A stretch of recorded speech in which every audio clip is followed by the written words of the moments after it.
Message ko sa Senado, Senate President Alan Peter Cayetano, sasaraduhan kayo, kunyari, bibitinin kayo. No!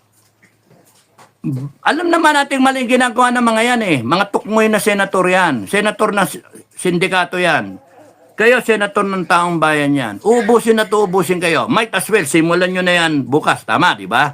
Tapos nang dinigin nyo na yung kaso. Dinigin nyo na yung, yung ebidensya.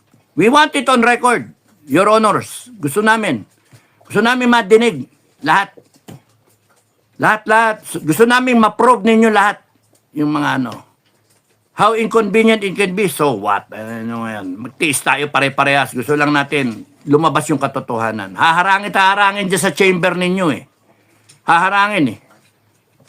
At kayong mga ambisyosong mga senator na nandyan, like si Tulfo, alam mo naman may kasalanan ka, kaya wag ka nang humirit. Mihirit ka pa, yung ninyo, maangas kayo. Alam nyo naman may problema kayo. Kitang-kita yung mga kilos ninyo, wala sa hulog eh. Wala talaga kayo.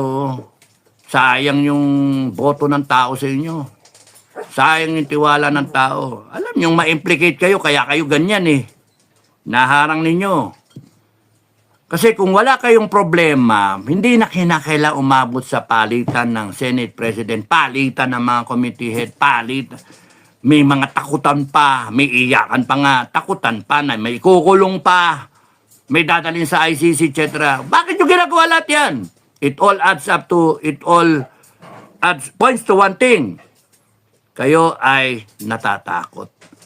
Lumabas ang katotohanan. Ano yung katotohanan? Ang katotohanan ay involved kayo.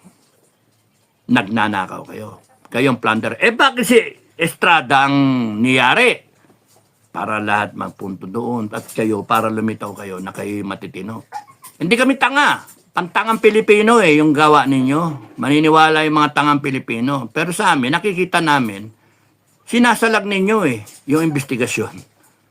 Gusto nyo palitan yung chairmanship ng Blue Ribbon. Bakit? Ayan, dapat dito, desisyonan nyo, mga senator, na ang Senate building is just a place. What makes it an institution are the people and men that we voted to be our senators. So wherever you are, senators, na nandun kayo as a Senate, as an institution, may basbas kayo ng tao. Kaya nandun kayo sa Luneta, kaya nandun kayo sa Club Filipino, kaya nandun kayo sa Kalsada. You're there performing as a Senate. May basbas kayo ng taong bayan. So kung ayaw kayo papasukin ng mga tukmoy nandun sa loob na Senado, to hell with them. You do the investigation sa Kalsada with the people. The people, the sovereign Filipino people will protect you, and let's see kung saan aabot ito. Aabot ba ito ng evolusyon? Sige, bring it on. We want to hear the truth. So mga kababayan, protect our investment, our senators. Protect them. Investment yan sinusweldoan natin yung mga yan, binoto natin yung mga yan. And now, let them perform. Let them do their job. And seriously, they can investigate. And we will protect you, Senator Peter Alan Cayetano, at lahat kayong mga senators. No one can touch you, not even the police and the AFP. We, the people, will be there to protect you. You do your job as senators. You investigate. We want to know the truth. Sino ang mastermind dito? Sino ang involved dito? At I'm sure, lalabas at lalabas yung mga nandun, tukmoy sa loob. Kaya, saan kayo papanig mga kababayan? Doon sa Senate ng mga plunderer, ng sindikato, o sa Senate ng taong bayan? Di ba? Make a choice. Hatiin na natin Pilipinas. Kung ganyan na rin lang, hindi pwedeng yung wala tayong pake. Bansa natin to, ginagago tayo Gusto lang namin malaman sino mastermind dito. Sino man nakinabang. Sino yung mga pangalan. Bakit nila inaano? And we want the whole world to know. Lahat ng Pilipino abroad, madinig yan. Sino ang involved. For the record, malaman paano yung nangyaring delivery, kailan yon, ano yung video, ano pa yung ibang ebidensya, sino pa yung mga witness na po forward. Kabahan sila dyan, kabahan. At nakapaligid ang taong bayan. Nakapaligid. O, tingnan natin. Kung ayaw nila magpapasok, kaya sa tingin nyo, that will bar you. You cannot be stopped because it is the Filipino people who gave you the basbas ba to become senators and perform as senators for the Filipino people. Sinong tama? Si Tulpo, pipilit niya itigil yan. Sa kalsada na nangyayari. Ano, pupunta siya sa kalsada? Baka mapukul siya ng tao. Ano, papasama siya sa polis, papa-escort siya. Tignan yung matapang nila, matatapang sila. Tignan natin, mga polis, anong gagawin ninyo? Upakan niyo yung mga tao? You are courting your this near a revolution. No? Wag. Hayaan nyo lang malaman ng taong bayan yung katotohanan. Yun lang yun. Pero pagka pinipigil nyo yung pagkaalam ng taong bayan ng katotohanan, ibig sabihin kakampin nyo ang sindikato. Wag ninyong pigilin yung katotohanan. Hindi nyo kayang pigilin yung katotohanan. Kaya nga, please lang, ano na lang, ang gawin na lang natin. Let's see how it will develop tomorrow. If it becomes a revolution, it develops into a revolution, hindi namin kasalanan yun. Kasalanan ng sindikato yun. Tinatago nila eh. Ayaw nilang palabas yung katotohanan. And because of that, kakaganon nila, magalit ang tao. Magkasakitan yan.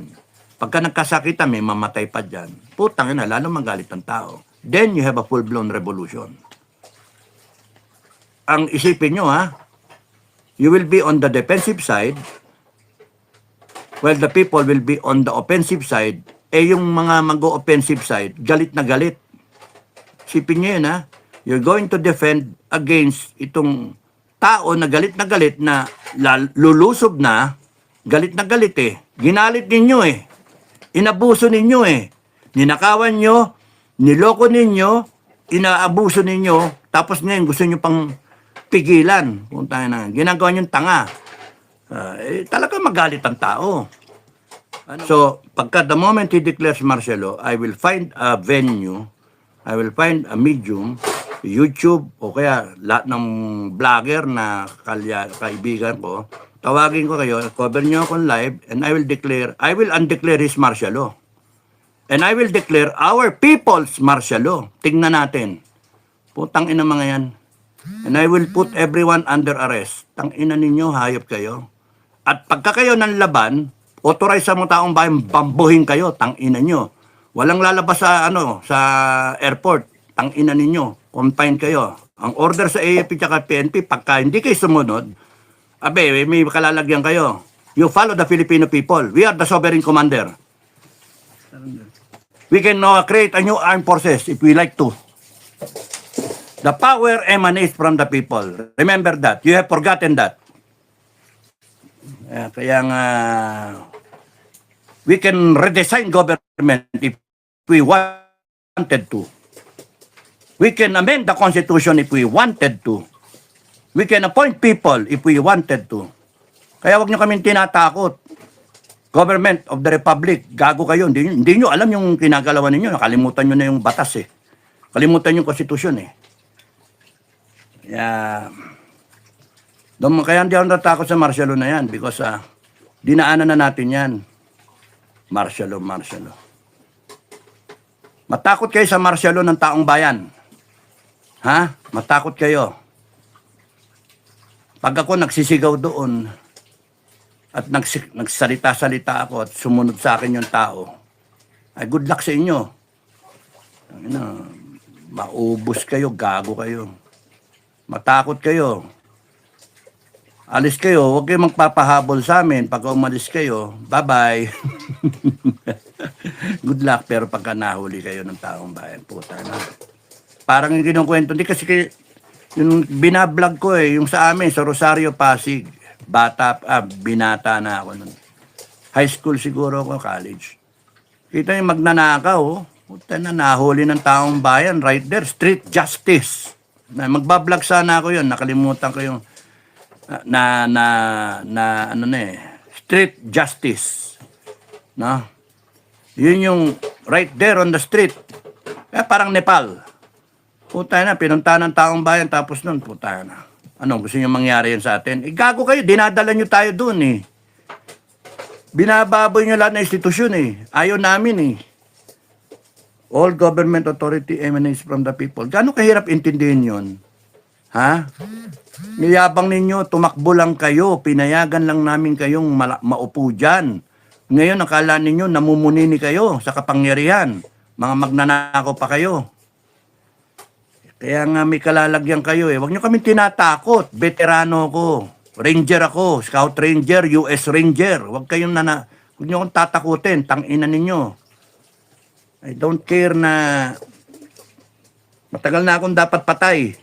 Kaya okay na. Bonus na yung buhay ko Pati yung mga kasama ko. Kaya huwag nyo kami tatakutin. Matatapang kayo kasi hindi kami nag-aarmas. Ha? Huwag nyo kami dalhin doon na pati kami mag-aarmas na. Tignan natin kung matapang pa kayo. Yun ang tandaan ninyo. Matapang kayo kasi may armas kayo. Pero kami, pag kami ang nag-armas, mga PI kayo, tignan natin kung anong tapang ninyo.